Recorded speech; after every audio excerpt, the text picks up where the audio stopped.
مسلمانوں کی حبشہ کی طرف ہجرت۔ مسلمانوں کو اور سردار دو عالم صلی اللہ علیہ وآلہ وسلم کو جب کفار نے تکلیفیں پہنچائی تو آئے دن ان میں بجائے کمی کے اضافہ ہی ہوتا رہا، تو حضور صلی اللہ علیہ وآلہ وسلم نے صحابہ رضی اللہ تعالیٰ عنہم کو ہجرت کی اجازت دے دی اور فرمایا کہ یہاں سے کسی دوسری جگہ چلے جائیں، تو بہت سے حضرات نے حبشہ کی طرف ہجرت فرمائی۔ حبشہ کے بادشاہ اگرچہ نصرانی تھے اور اس وقت تک مسلمان نہ ہوئے تھے، مگر ان کی رحم دلی اور منصف مزاج ہونے کی شہرت تھی۔ چنانچہ نبوت کے 5ویں برس رجب کے مہینے میں پہلی جماعت کے 11 یا 12 مرد اور 4 یا 5 عورتوں نے حبشہ کی طرف ہجرت کی۔ مکہ والوں نے ان کا پیچھا بھی کیا کہ یہ نہ جا سکیں، مگر یہ لوگ ہاتھ نہ آئے۔ حبشہ پہنچ کر انہیں یہ خبر ملی کہ مکہ والے سب مسلمان ہو گئے اور اسلام کو غلبہ ہو گیا۔ اس خبر سے یہ حضرات بہت خوش ہوئے اور اپنے وطن واپس آ گئے، لیکن مکہ مکرمہ کے قریب پہنچ کر معلوم ہوا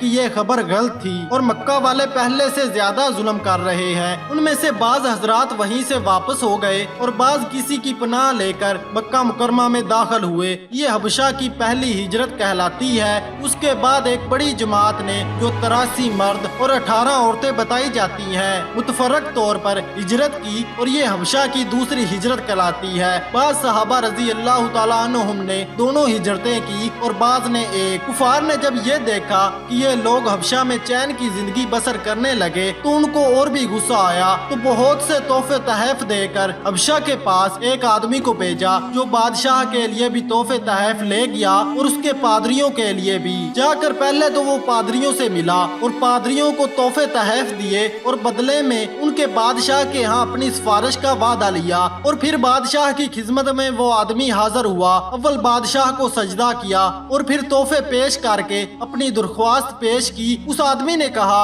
اے بادشاہ، ہماری قوم کے چند بیوقوف لڑکے اپنے قدیمی دین کو چھوڑ کر ایک نئے دین میں داخل ہو گئے ہیں جس کو نہ ہم جانتے ہیں نہ آپ جانتے ہیں، اور آپ کے ملک میں آ کر رہنے لگے ہیں۔ ہم کو شرافائے مکہ نے اور ان لوگوں کے باپ، چاچا اور رشتہ داروں نے بھیجا ہے کہ ان کو واپس لائیں، آپ ان کو ہمارے سپرد کر دیں۔ بادشاہ نے کہا، جن لوگوں نے میری پناہ پکڑی ہے بغیر تحقیق ان کو تمہارے حوالے نہیں کر سکتا، اول ان سے بلا کر تحقیق کر لوں، اگر یہ سچ ہوا تو حوالے کر دوں گا۔ چنانچہ مسلمانوں کو بلایا گیا۔ مسلمان اول تو بہت پریشان ہوئے کہ کیا کریں، مگر اللہ کے فضل نے مدد کی اور ہمت سے یہ طے کیا کہ چلنا چاہیے اور صاف بات کہنی چاہیے۔ بادشاہ کے ہاں پہنچ کر سلام کیا۔ کسی نے اعتراض کیا کہ تم نے بادشاہ کو ادب شاہی کے موافق سجدہ نہیں کیا۔ ان لوگوں نے کہا، ہم کو نبی صلی اللہ علیہ وآلہ وسلم نے اللہ کے سوا کسی کو سجدہ کرنے کی اجازت نہیں دی۔ اس کے بعد بادشاہ نے ان سے حالات دریافت کیے۔ حضرت جعفر رضی اللہ تعالیٰ عنہ آگے بڑھے اور فرمایا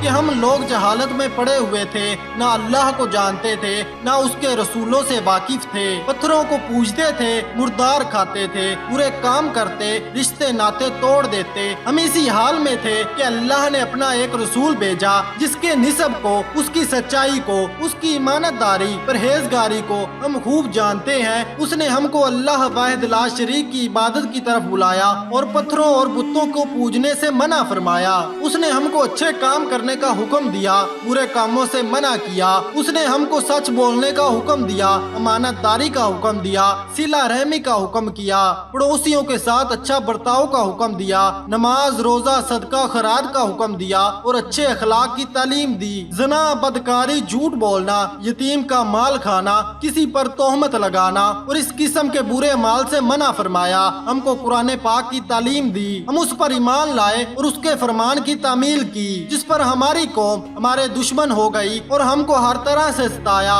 ہم لوگ مجبور ہو کر تمہاری پناہ میں اپنے نبی صلی اللہ علیہ وآلہ وسلم کے ارشاد سے آئے ہیں۔ بادشاہ نے کہا کہ جو قرآن تمہارے نبی صلی اللہ علیہ وآلہ وسلم لے کر آئے ہیں وہ مجھے بھی سناؤ۔ حضرت جعفر رضی اللہ تعالیٰ عنہ نے سورہ مریم کی اول آیات پڑھی جس کو سن کر بادشاہ بھی رو دیا اور اس کے پادری بھی جو کثرت سے موجود تھے سب کے سب اس قدر روئے کہ داڑیاں تر ہو گئی۔ اس کے بعد بادشاہ نے کہا، خدا کی قسم یہ کلام اور جو کلام حضرت موسیٰ علیہ السلام لے کر آئے تھے ایک ہی نور سے نکلے ہیں، اور ان لوگوں سے صاف انکار کر دیا کہ میں ان کو تمہارے حوالے نہیں کر سکتا۔ وہ لوگ بڑے پریشان ہوئے کہ بڑی ذلت اٹھانا پڑی، آپس میں صلاح کر کے ایک شخص نے کہا کل میں پھر آؤں گا اور بادشاہ کو ایسی بات کروں گا کہ وہ ان کی جڑ ہی کاٹ دے۔ ساتھیوں نے کہا کہ ایسا نہیں کرنا چاہیے، یہ لوگ اگرچہ مسلمان ہو گئے مگر پھر بھی رشتہ دار ہیں، مگر اس نے نہ مانا۔ دوسرے دن وہ پھر بادشاہ کے پاس گیا